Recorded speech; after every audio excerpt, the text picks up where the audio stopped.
सम्माननीय सभामुख महोदय,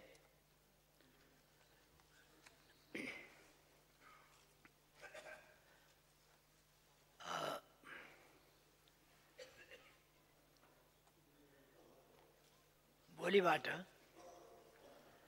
मित्रराष्ट्र थाइल्यान्डमा मेरो औपचारिक भ्रमण हुँदैछ।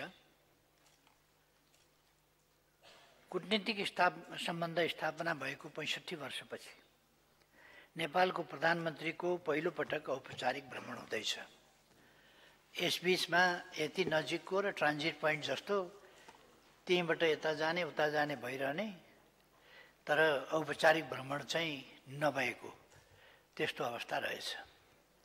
त्यसलाई अन्त्य गर्नका लागि यसपटक औपचारिक भ्रमण नेपालको तर्फबाट पहिलो पटक कार्यकारिणी प्रमुखको पहिलो पटक भ्रमण हुँदैछ।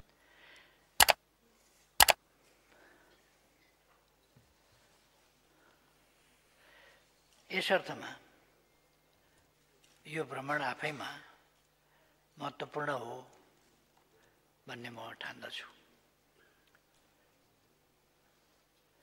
भोलि 19 गते अर्थात् अप्रिल 1 मा मेरो भ्रमण टोली बैङ्ककतर्फ प्रस्थान गर्नेछ। 20 गते हाम्रो औपचारिक भ्रमण सुरु हुन्छ। भ्रमणको क्रममा महामहिम प्रधानमन्त्रीसँग द्विपक्षीय वार्ता हुन्छ। यसपटक पर्यटन र संस्कृतिको सन्दर्भमा 2वटा सम्झौता पत्रमा हस्ताक्षर हुन्छ। दुई प्रधानमन्त्रीको उपस्थितिमा गैर सरकारी क्षेत्रबीच 6वटा सम्झौता पत्रमा हस्ताक्षर हुनेछ। द्विपक्षीय वार्तापछि थाइल्यान्डका प्रधानमन्त्रीसँगै मैले संयुक्त प्रेस ब्रिफिङमा भाग लिनेछु। थाइल्यान्डका नरेशसँगको भेटपछि 1 दिने औपचारिक भ्रमण समाप्त हुनेछ।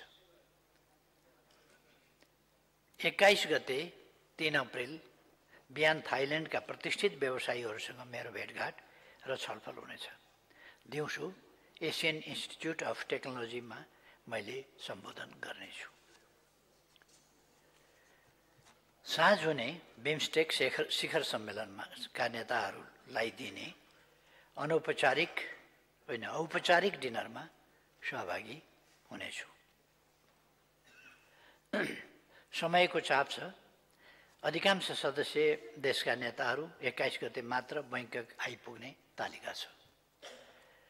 तर पनि शिखर सम्मेलन लगत्तै बाँकी मुलुकका नेताहरूसँग सम्भव भएसम्म साइडलाइन वार्ताको योजना गरिएको छ। 22 गते हामी बिमस्टेक शिखर सम्मेलनमा सहभागी हुनेछौँ। बिहान मेरिटाइम ट्रान्सपोर्ट कोअपरेसन एग्रिमेन्टमा हुने हस्ताक्षर समारोहमा सहभागी हुनेछु। दिउँसो शिखर सम्मेलनलाई सम्बोधन गर्ने कार्यक्रम रहेको छ। साँझ दूतावासमा हुने कार्यक्रमसँगै हाम्रो भ्रमणका कार्यक्रम सकिनेछन् र 23 गते हामी स्वदेश फर्किनेछौँ। यस भ्रमणका 2टा उद्देश्य मैले भने, एउटा औपचारिक भ्रमण र अर्को बिमस्टेक शिखर सम्मेलनमा सहभागिता। यसै सन्दर्भमा अरू केही साइडलाइनका कार्यक्रम पनि मैले यस गरिमामय सदन समक्ष जानकारीका लागि निवेदन गरेको छु। सम्माननीय सभामुख महोदय, गत चैत 15 गते 2वटा राजनीतिक कार्यक्रमबारे प्रशासनलाई जानकारी गराइएको थियो। दुवै कार्यक्रम शान्तिपूर्ण र संवैधानिक दायराभित्रको भनिएको थियो। शान्ति सुव्यवस्था कायम राख्दै विरोध आलोचनाको संवैधानिक अधिकार सुनिश्चित गर्न सरकारले हुन सक्ने अवांछित घटनाप्रति आयोजकहरूलाई सचेत गराएको थियो। यस सम्मानित सदनमा राम्रो उपस्थिति रहेका दलहरूको मूल नेतृत्वमा समाजवादी मोर्चाले काठमाडौँको प्रदर्शनी मार्गमा भव्य सभा गर्यो। आफ्नो धारणा सार्वजनिक गर्यो, सरकारलाई खबरदारी गर्यो, संविधान र व्यवस्थाप्रति आफ्नो प्रतिबद्धता जनायो। शालीन जुलुस सहित भएको त्यस कार्यक्रमका आयोजकहरूलाई धन्यवाद ज्ञापन गर्दछु। हाम्रो संसदीय लोकतान्त्रिक गणतन्त्रलाई सुदृढ गर्ने विधि यस्तै हो भन्ने पनि म ठान्छु। काठमाडौँको 3 कुनेमा अर्को सभाको लागि स्थान दिइएको थियो। त्यस कार्यक्रममा आयोजक को हुन् भन्नेमा केही आशंका र दुविधा समेत थियो।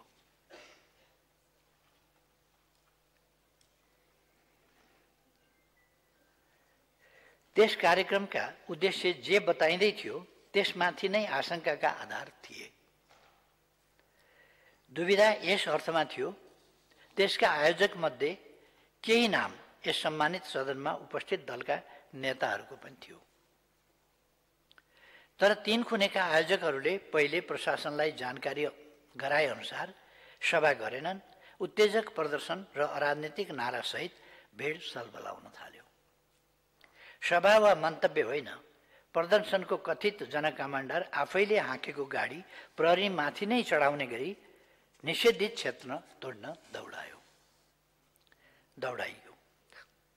भिड नियन्त्रण गर्न प्रशासनले गरेको प्रयासका विरुद्ध प्रहरीमाथि आक्रमण गर्ने, ढुङ्गामुढा गर्ने, प्रहरीको बन्दुक खोज्ने, गुण्डागर्दी गर्ने र कुटपिट गर्ने, लुटपाट गर्ने जस्ता वारदात सुरु गरिए।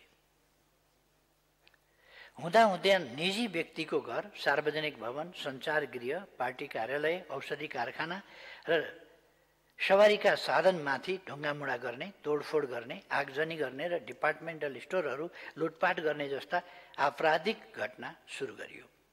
निजी व्यक्तिको घरमा आगजनी मात्रै गरिएन, मानिसलाई भित्रै थुनेर बाहिरबाट ताला लगाई जिउँदै डढाउने हिंसक आततायी कार्य भयो। अन्तर्राष्ट्रिय विमानस्थलमा आगजनी गर्ने र प्रज्वलनशील पदार्थमा आगो लगाई विस्फोट गराउने आतंककारी काम समेत भयो। प्रहरीका सवारी साधन मात्रै होइन, आगो निभाउन आएका दमकलमाथि आक्रमण गरियो। यी सबै निन्दनीय र खेदजनक कार्य हुन्। यस्ता घटनामा संलग्नहरूमाथि जोसुकै हुन्, जुनसुकै कभरमा किन नहुन्, कडा प्रशासनिक कारबाही हुन्छ। घटनाको विस्तृत विवरण उपयुक्त समयमा गृहमन्त्रीज्यूले यस सदनमा राख्नुहुनेछ। घटनामा संलग्नहरूमाथि छानबिन सुरु भएको छ। यसका योजनाकार को हुन् र को संलग्न छन्, सरकारले यस सन्दर्भमा छानबिन र अनुसन्धान गरिरहेको छ।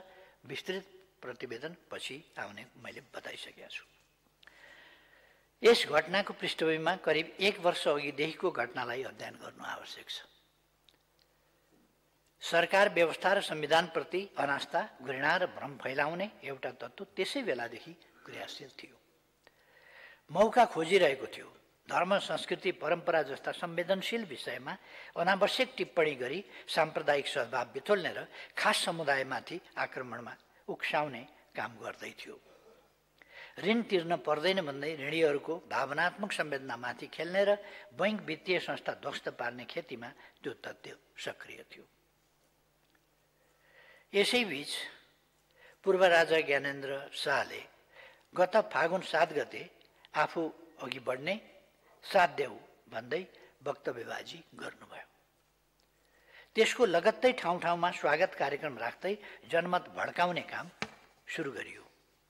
फागुन 25 गते कथित स्वागत सवारी आयोजना गरियो र चैत 14 गते समाज बिथोल्न लागि परेका एकजना अवाञ्छित व्यक्तिलाई आफ्नै निवासमा डाकेर कथित जनकमान्डर तोक्नुभयो र हिंसात्मक वारदातका लागि खटाउनुभयो।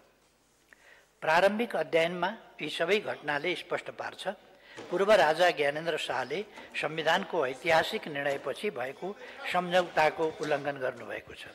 त्यतिखेर नागरिकको हैसियतमा शान्त जीवन बिताउने, नागरिकको कानुनी र त्यतिखेर नागरिकको हैसियतमा शान्त जीवन बिताउने, नागरिकको कानुनी र संवैधानिक अधिकार प्रयोग गरी व्यापार व्यवसाय सञ्चालन गर्ने, पूर्व राष्ट्र प्रमुखको हैसियतमा सरकारले सुरक्षाको प्रबन्ध गर्ने र उहाँलाई नागार्जुन दरबार प्रयोग गर्न र उहाँको मातालाई प्रयोग गरिरहेको नारायण हिटी दरबार परिसरको भवन प्रयोग गर्न दिने सहमति भएको थियो। प्रधानमन्त्रीले समय पाउनु भएको छ, उहाँले बोलिरहनु भएको छ। राष्ट्रिय सभाका माननीय सदस्य एवं तत्कालीन गृहमन्त्री श्री कृष्ण प्रसाद सिटौलाले सरकारको तर्फबाट संवाद व्यवस्थापन गर्नुभयो। मान्य सदस्यहरू आसन ग्रहण गर्नुहोस्। आपराधिक घटनामा नियमावलीको होइन, यहाँ संविधान उल्लङ्घन गर्ने व्यवस्था मास्ने कुरासँग म प्रश्न उठाइरहेको छु। मान्य सदस्यहरू आसन ग्रहण गर्नुहोस् र प्रधानमन्त्रीलाई समय दिएको छ। सबैले यस देशमा सबैले संविधान मान्नुपर्छ, व्यवस्था मान्नुपर्छ। हल्ला गरेको भरमा राजनीति र संसद सबैलाई अवरोध गर्ने काम गर्न मिल्दैन।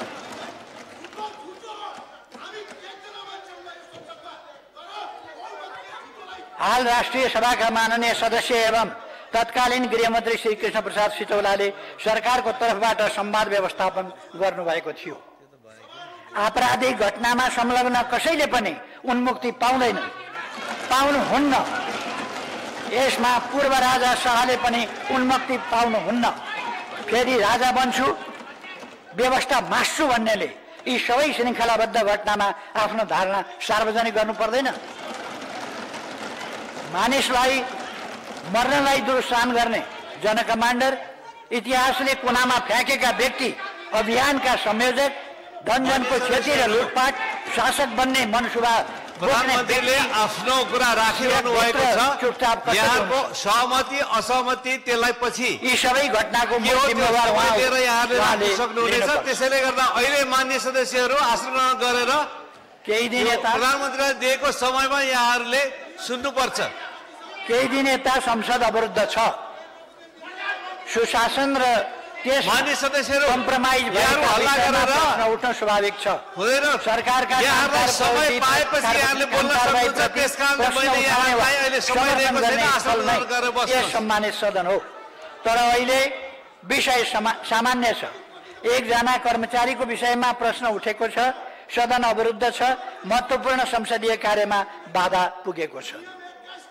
राष्ट्र सेवक कर्मचारीको गुण दोष टिप्पणी गर्ने स्थल चाहिँ यहाँ हो भन्ने मलाई लाग्दैन। त्यसको प्रक्रिया छ।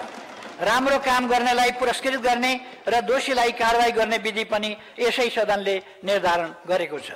यति चाहिँ भनौँ, सामान्यतः कुनै पनि कर्मचारीबाट विभागीय मन्त्रीले आफूप्रति लोयल्टी फिल गरेन भने वा मन्त्रीप्रति कानुनप्रति लोयल्टी फिल भएन भने वा लोयल्टी राखिएन भने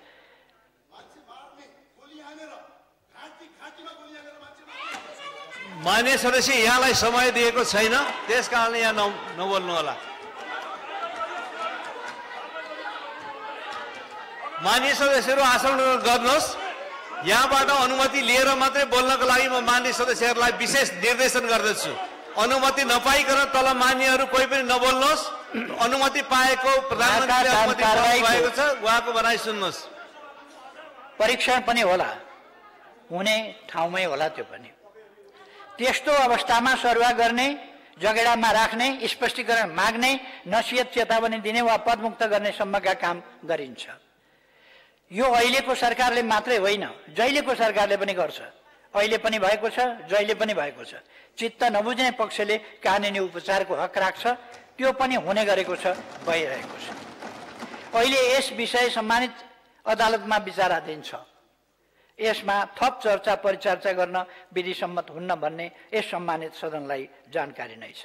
त्यसैले यस विषयमा मलाई लाग्छ थप बहस नगरौँ। अहिलेको परिस्थितिमा ससाना विषयहरूमा ठुलो बहस विवाद चलाउने परिस्थिति पनि होइन, अवस्था पनि छैन।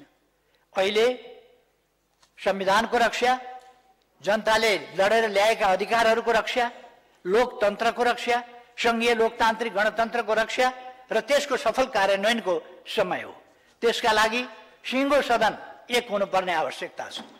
हामीले सुनेका छौँ व्यवस्थाका विरुद्ध, प्रणालीका विरुद्ध, लोकतन्त्रका विरुद्ध, संविधानका विरुद्ध ललकारेर त्यसलाई नै अस्वीकार गर्ने र त्यसका निम्ति विभिन्न प्रकारका असंवैधानिक, गैर कानुनी र समाजलाई नोक्सान पुर्ने गम्भीर अपराधिक क्रियाकलाप गर्ने सम्मका क्रियाकलापहरू भइरहेका छन्। यस्तो बेलामा सिङ्गै समाज गम्भीर हुन पर्दछ। यस्तो बेलामा सिङ्गै समाज गम्भीर भएर यस्ता कुराहरूलाई रोक्न पर्दछ। हाम्रो ध्यान त्यतापट्टि जानुपर्छ भन्ने मलाई लागेको छ। कहीँ कतै सरकारको तर्फबाट कुनै काममा या कुनै नीतिमा कुनै व्यवहारमा कहीँ कमी कमजोरी भएको छ भने सरकार आलोचना सुन्न तयार छ। तर ती आलोचनाहरू संविधान र व्यवस्थाका कानुनका दायराभित्र र सामाजिक मूल्य मान्यताका दायराभित्र हुनुपर्दछ। जथाभावी भ्रम फैलाउने, जथाभावी क्रियाकलाप गर्ने, जथाभावी बोल्ने जस्ता कुराहरू यो कहीँ पनि स्वीकार्य हुन सक्दैन। लोकतन्त्रमा जस्ता सुकै कुराहरू र असामाजिक कुराहरू पनि स्वीकार्य हुने भन्ने कुरा हुन सक्दैन। लोकतन्त्रले एउटा सीमा निर्धारण गरेको हुन्छ। संविधान कानुन त्यसका लागि बनेका हुन्छन्। केही पनि नमान्ने, समाजमा अराजकता फैलाउने कुरा हुन सक्दैन। त्यस्ता खालका क्रियाकलाप भइरहेका छन्, त्यसको छानबिन भइरहेको छ। त्यो छानबिन गरेर त्यस्ता क्रियाकलापमा संलग्नमाथि कारबाही हुन्छ, हुन सुरु गरिसकेका छ, मैले भनिसकेका छु। यसर्थ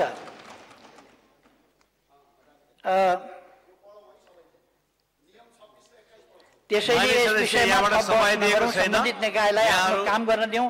राम्रो काम गरेका व्यक्तिको पनि अनावश्यक चर्चा परिचर्चा हुँदा उपयुक्त निष्कर्ष आउँदैन। व्यक्ति व्यक्तिको नियुक्तिका विषयमा यो गरिमामय सदन विभाजित पनि हुनुहुन्न। बरु अबदेखि यस्तो गरौँ, लोकसेवाबाट नियुक्त हुने बाहेक अन्य प्रक्रियाबाट सरकारले गर्ने नियुक्ति सरकार फेरिदा स्वतः पदमुक्त हुने व्यवस्था गर्ने कि सल्लाहकारदेखि महान्यायाधिवक्ता र राष्ट्रिय योजना आयोगसम्म त अहिले पनि प्रधानमन्त्री फेरिदा स्वतः पदमुक्त हुने फेरिने गरेकै छन्। त्यसलाई पोलिटिकल नियुक्तिको तहसम्म पुर्याउने कि विशेष गरी प्रतिपक्ष बेन्चका मान्यज्यूहरूलाई अनुरोध गर्दछु, अहिलेको विषम परिस्थितिलाई मनन गरौँ, सदनको अवरोध अन्त्य गरौँ, एकताबद्ध भएर हामीले लडेर ल्याएको सङ्घीय लोकतान्त्रिक गणतन्त्रलाई सुदृढ गरौँ, हामी आफैले बनाएको संविधानलाई समृद्ध बनायौँ। अहिले 6वटा मध्ये 5वटा विधेयक अध्यादेशहरू दुवै सदनबाट समयभित्रै स्वीकृत भइसकेका छन् र अब तिनीहरू विधेयकको रूपमा सदन समक्ष प्रस्तुत भएका छन्। विधेयकको सम्बन्धमा संविधानको धारा 114 को 2 अनुसार हुने कुरा म यहाँ स्पष्ट गर्न चाहन्छु। त्यसो भएर यसलाई धेरै विवादको विषय नबनाऊ र सदनलाई सुचारू गर्न म सबैलाई आग्रह गर्न चाहन्छु। हामी जनप्रतिनिधि हौँ, संविधानको शपथ लिएर आउने अनि संविधान मास्ने क्रियाकलापमा लाग्ने कुरा शपथ विपरीतको कुरा हो, नैतिकता विपरीतको कुरा हो। त्यसकारण शपथ विपरीत जानु हुँदैन। नेपालको संविधानको शपथ हामी सबैले उभिएर लिएका हौँ। संविधानको शपथ लिने अनि संविधानकै खिलाफ जान्छु भन्ने, संविधानको भन्दा माथि शपथ कसैले देश र जनताका नाममा लिएका हुँला, कसैले ईश्वरका नाममा लिएका हुँला। ईश्वरका नाममा शपथ लिएर, संविधानको शपथ लिएर, ईश्वरका नाममा कसम खाएर त्यस विपरीत चल्न मिल्छ नैतिकताले? त्यसो भएर म सबैको ध्यान आकर्षण गर्न चाहन्छु, हामी एउटा थिति, एउटा मर्यादा, एउटा सामाजिक मर्यादामा बसौँ। अहिले यति नै भनौँ। धन्यवाद, सबैलाई धन्यवाद।